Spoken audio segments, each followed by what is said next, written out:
Bonjour à tous, c'est Alex Geoffrey de Vinstache. Il y a une petite semaine, je vous sortais une vidéo bilan de Vinstache où je vous faisais le bilan 2024 et les projections pour cette année 2025 à venir. Je l'avais uploadé sur cette chaîne secondaire et je me suis rendu compte après coup que j'avais été très transparent sur beaucoup de choses et peut-être un peu trop sur certaines données financières comptables. Donc voilà, j'ai un peu retouché la vidéo qui était sortie la semaine dernière pour vous la ressortir dans une version un peu moins sensible, dirons-nous. Voici donc la vidéo légèrement retouchée. Bonjour à tous, c'est Geoffrey de Vinstache et comme le veut la tradition, je vous souhaite à toutes et à tous de passer une très belle année 2025. Cette vidéo présentée sur cette chaîne secondaire aura pour but de faire un petit bilan de l'année 2024, de vous expliquer un peu tout ce qui s'est passé sur Vinstache et aussi de vous expliquer tout ce qui va se passer pour cette année 2025 à venir. Pour ceux qui n'en auraient absolument rien à foutre des coulisses de Vinstache, sachez que le prochain épisode qui sortira sur la chaîne principale sera consacré à la Chartreuse, et que si vous aimez beaucoup Frédéric Bern, que je vous avais déjà présenté dans le tout premier épisode de J'irai trinquer chez vous, eh bien sachez que sur cette chaîne secondaire vient de sortir à peu près en même temps que cette vidéo bilan, un podcast que j'ai surnommé le méga entretien, qui dure à peu près 1h30, où on parle de tout ce qui s'est passé depuis 6 ans, de ses actualités, et on vous présente aussi le millésime 2023,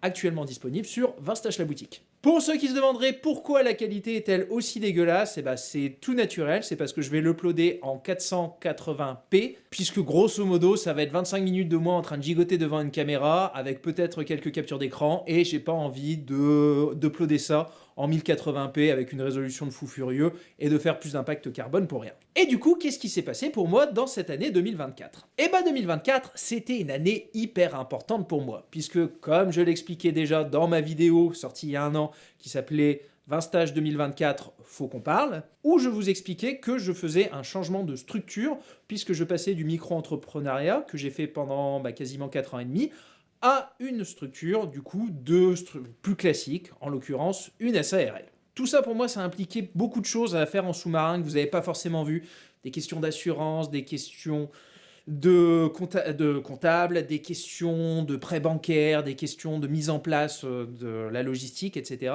Et du coup, c'était une année qui s'annonçait quand même assez riche et qui s'annonçait assez cruciale pour la chaîne. Et notamment aussi en termes de charges salariales, puisque j'ai décidé pour l'année 2024 de faire rentrer un salarié à mi-temps pour m'épauler sur la partie logistique. Et clairement, ça a été la meilleure idée de ma vie. Déjà parce que ça m'a énormément déchargé sur la partie logistique, logique, mais aussi parce que ça m'a permis d'être plus productif, puisque mine de rien, l'année dernière, j'ai quand même réussi à vous sortir 7 épisodes sur la chaîne.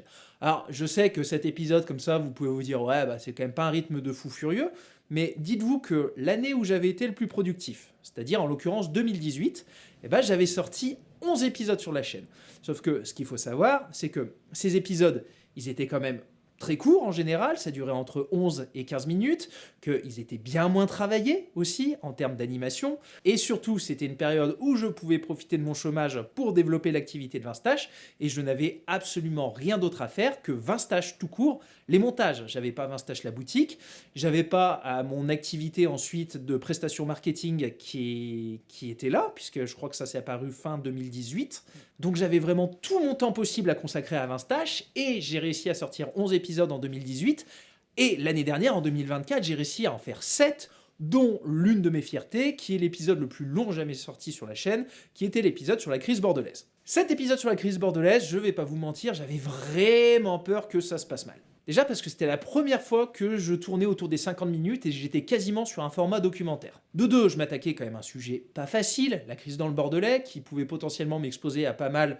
de commentaires salés, et que j'avais vraiment peur que mon audience ne suive pas et que les gens soient là à se dire « Putain, 50 minutes, t'es gentil le père Vinstache, mais ça fait trop ». Et pas du tout, ça a très bien fonctionné, à mon humble échelle, parce que je crois qu'aujourd'hui on est autour des 40 000 vues, et les watch time étaient super bons, les commentaires dans l'ensemble étaient super dithyrambiques, bref, ça a vraiment bien fonctionné. Ça m'a beaucoup plu de le faire, de pas forcément m'imposer un format, de me permettre de partir sur quelque chose où on n'est pas loin de l'exposé au final. De l'exposé, de la conférence, je sais pas forcément comment vous l'expliquer, mais On n'était plus dans cette optique de me dire il faut forcément que je reste dans un format entre 20 et 25 minutes, qui étaient les formats assez classiques de 20 stages. Ça a très bien pris, l'audience était là, donc voilà, je suis super content du résultat final.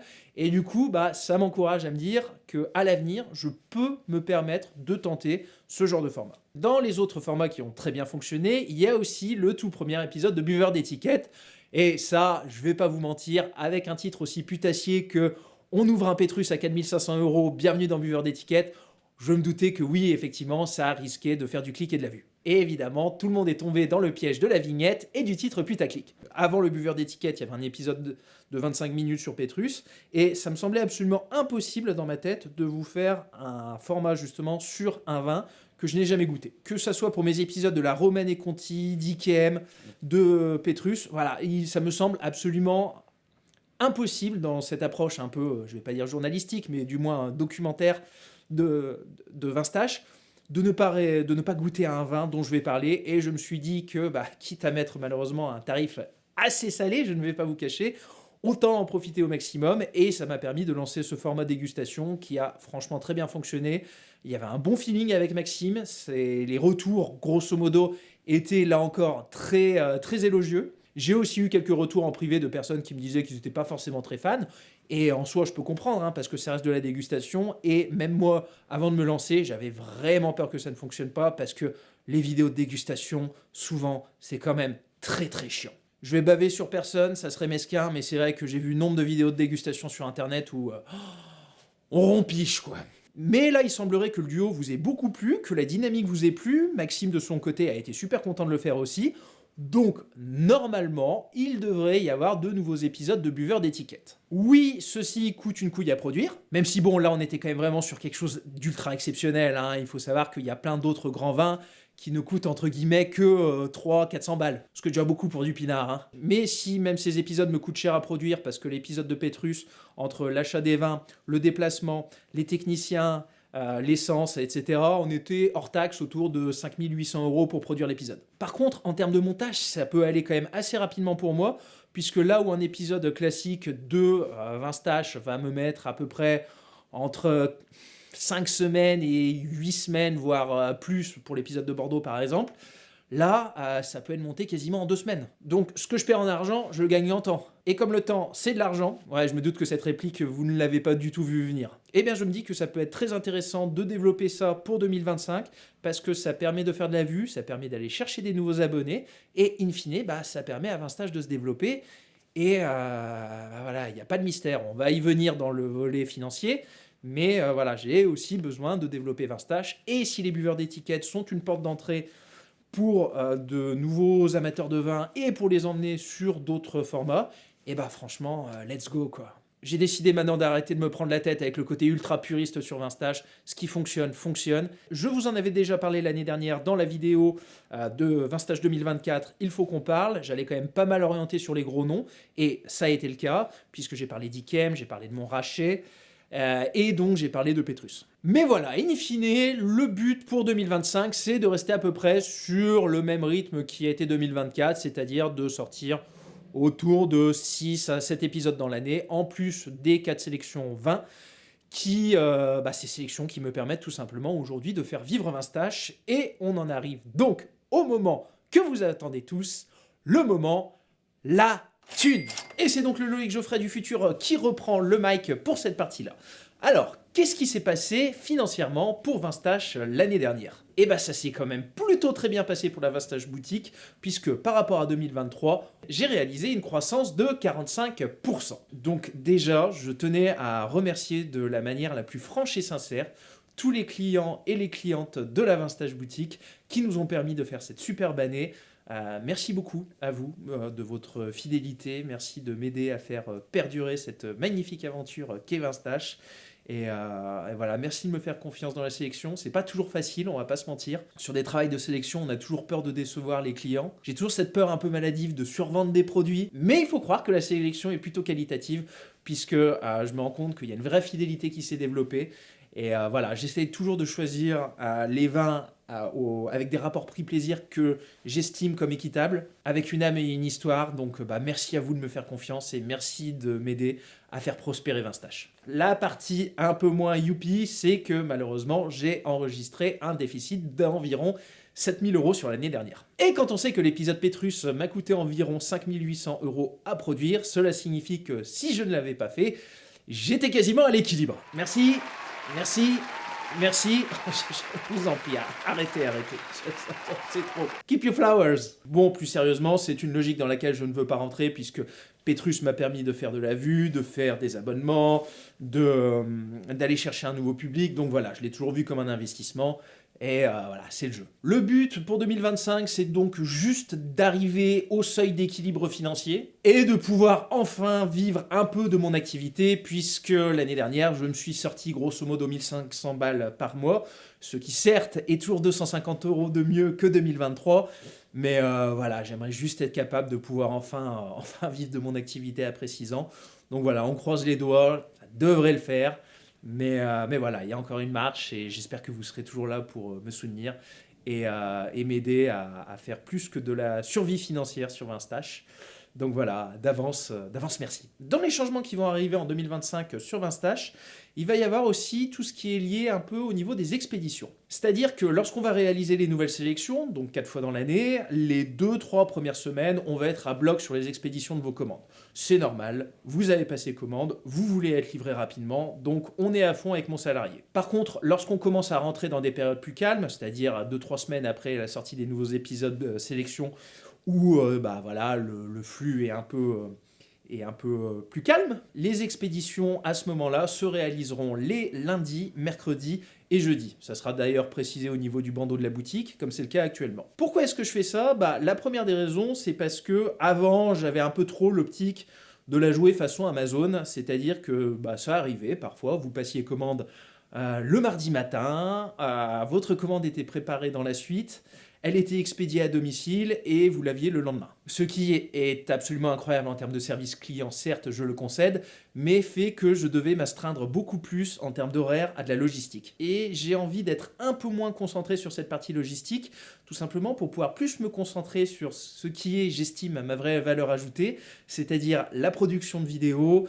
réfléchir aux sélections, aller déguster des vins, enfin voilà, là où je pense je peux apporter mon expertise, soit en termes de youtuberie, soit en termes de sommellerie, si je puis dire, de manière un peu pompeuse. Et la deuxième des raisons, c'est parce que ma logistique se réalisant un peu au milieu de nulle part, j'ai plus envie d'être sur Lyon et de renouer avec ma vie sociale. Honnêtement, tel les Chartreux, j'ai vécu comme un moine depuis que j'ai lancé Vinstache la boutique fin 2019.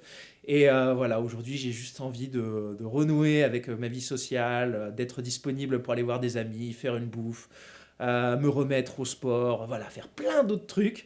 Je suis ravi, vraiment, de m'être lancé dans Vinstache. Pour rien au monde, je ne changerai ça. J'ai pu réaliser un rêve de gosse qui était d'entreprendre. J'ai pu fédérer des gens autour d'une passion commune qui est le bien boire. Mais vous comprendrez aussi aisément que, ayant la trentaine aguerrie, j'ai besoin d'autre chose dans ma vie que simplement que de voir un entrepôt logistique et de passer mon temps à rafraîchir des stats YouTube. Qui veut voyager loin, ménage sa monture, et si vous voulez que je sois encore présent sur YouTube pour de longues années, et c'est mon désir le plus profond, il faut aussi que j'apprenne à me ménager moi-même. Et voilà, ça va être le petit changement de logistique pour 2025. Flashback. Par contre, même s'il y a un chouïa de changement concernant ces dates d'expédition, eh bien, la bonne nouvelle, c'est que je maintiens pour 2025 les frais de port offerts des 6 bouteilles. Ça sera peut-être amené à évoluer en 2026. Je vais peut-être partir en 2026, donc l'année prochaine, sur l'idée de livraison offerte à partir de 9 bouteilles et vous ne pourrez plus que commander par tranche de 3. Rien de sûr encore, mais j'y réfléchis sérieusement pour 2026. Mais pour 2025, la livraison reste encore offerte des 6 bouteilles malgré la hausse des tarifs des transporteurs. Et je ne vous oblige pas à passer par tranche de 3 produits. Par exemple, vous pouvez mettre le nombre de bouteilles exact que vous désirez. Dans les grandes questions que j'avais soulevées l'année dernière, il y avait notamment la question de l'impact carbone. Alors de ce côté-là, on va dire, ça a été un peu plus mitigé. La première des choses, c'est que déjà d'une, je n'ai pas eu le temps de tenir une comptabilité carbone. Déjà parce que je n'avais pas les outils, c'est des outils qui coûtent à peu près autour de 2 000 € par an.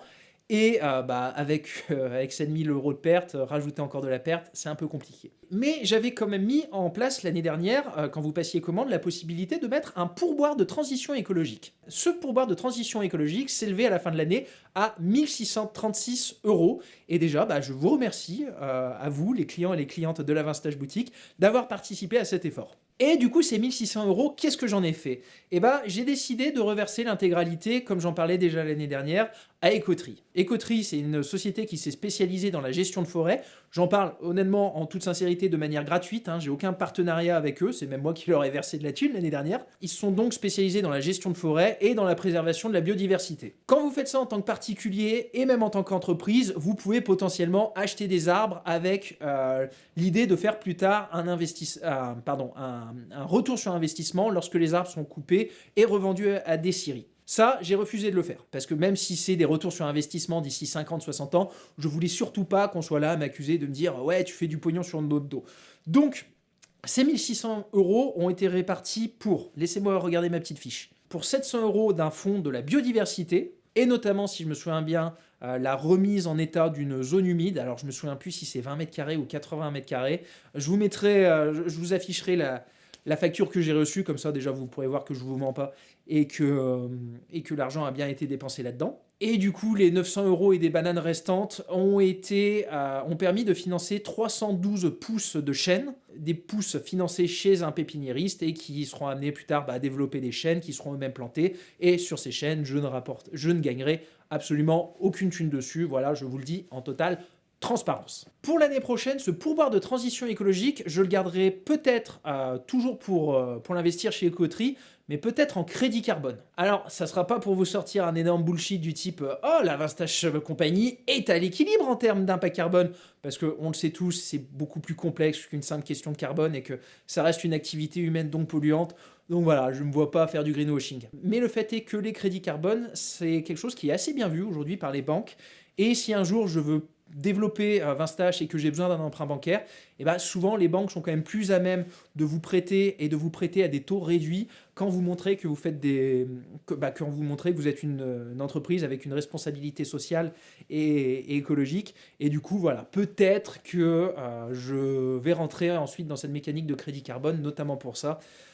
Sachant que ces crédits carbone sont souvent des compensations un peu comme ça, avec des remises en état de zones humides, des créations de haies pour la biodiversité, de la création de pousses d'arbres, voilà, ça reste un peu là-dedans. Donc voilà, non, rassurez-vous, je n'ai pas gardé cet argent pour éponger mes dettes, mais voilà, je m'étais engagé à essayer d'avoir mon impact aussi positif, enfin le plus positif possible sur les questions d'écologie et de biodiversité, et voilà, je me suis tenu à ma ligne. Enfin, je touche un mot très rapidement sur tout ce qui est la question des livraisons à l'international, puisque c'est quelque chose qui me revient beaucoup, que ce soit sur la Belgique ou sur la Suisse, voire sur d'autres États de l'Union européenne. Alors, c'est assez compliqué parce que malheureusement, on a un marché unique, sauf pour quelques très rares produits soumis à droit d'accise, dont font partie, si je me souviens bien, les jeux d'argent, le tabac, le kilowatt aussi, le kilowattheure, et évidemment les produits d'alcool. Grosso modo, tous les vices humains. Du coup, ça fait qu'on n'est pas vraiment sur un marché unique, ça fait qu'il faut mettre en place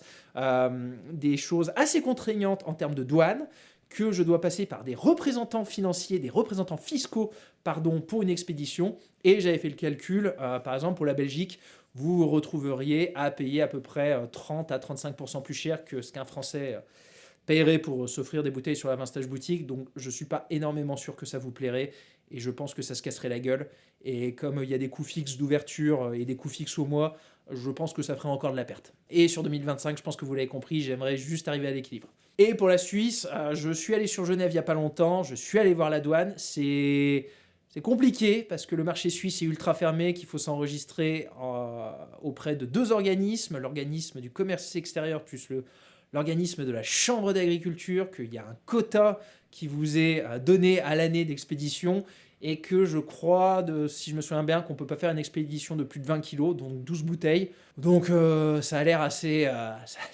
voilà, vous n'êtes pas un pays protectionniste pour rien. Donc voilà, in fine, qu'est-ce qu'il faut tirer de cette année 2024? Bah que ça a quand même été plutôt une belle année. Même si sur la question financière, vous l'avez vu, ça a quand même été un peu plus tendu pour moi, et bah j'ai pu embaucher quelqu'un pour m'aider. Une personne qui est super contente et que j'embauche encore plus cette année pour pouvoir me libérer un peu plus de temps pour moi, pour faire du montage, mais aussi bah pour trouver un équilibre de vie, que j'ai pu avoir, mine de rien, en termes d'épisodes, mon année la plus productive depuis quasiment les débuts de Vinstache, et notamment en sortant mon format le plus long, un rythme que j'aimerais bien essayer de garder pour 2025, où on devrait avoir pas mal d'épisodes de buveurs d'étiquettes, entre 1 et 3 je pense. L'épisode de la Chartreuse qui arrive bientôt pour le tout premier épisode hors série de Spistache. Il y aura très certainement aussi un épisode sur l'Ermitage. Si vous voulez m'aider à pérenniser cette chaîne, n'hésitez pas à aller faire un tour sur les financements participatifs, ou à virer Adblock quand vous regardez mes vidéos. Et sur la Vinstache boutique, on reste sur de la livraison offerte des 6 bouteilles. Il y a une nouvelle sélection qui vient de sortir,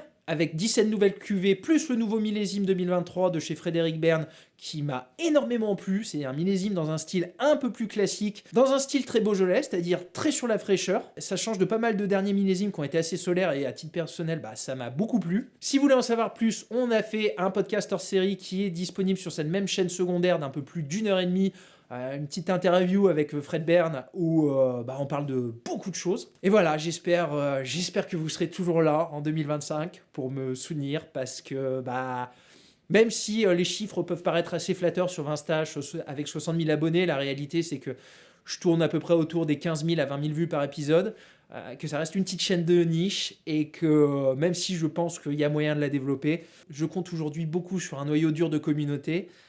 Et si vous regardez cette vidéo, c'est que vous en faites partie et que vous êtes très certainement client aussi. Donc voilà, merci à vous de me soutenir, merci à vous de m'aider à donner un futur à cette chaîne. Et bah voilà, j'espère que Vinstache pourra s'inscrire encore pendant de très longues années dans le temps. Je vous remercie, on est donc reparti pour une année. Je vous souhaite le meilleur, et puis on se voit du coup, je pense, autour de la fin février sur la chaîne principale pour mon épisode sur la Chartreuse. À très vite!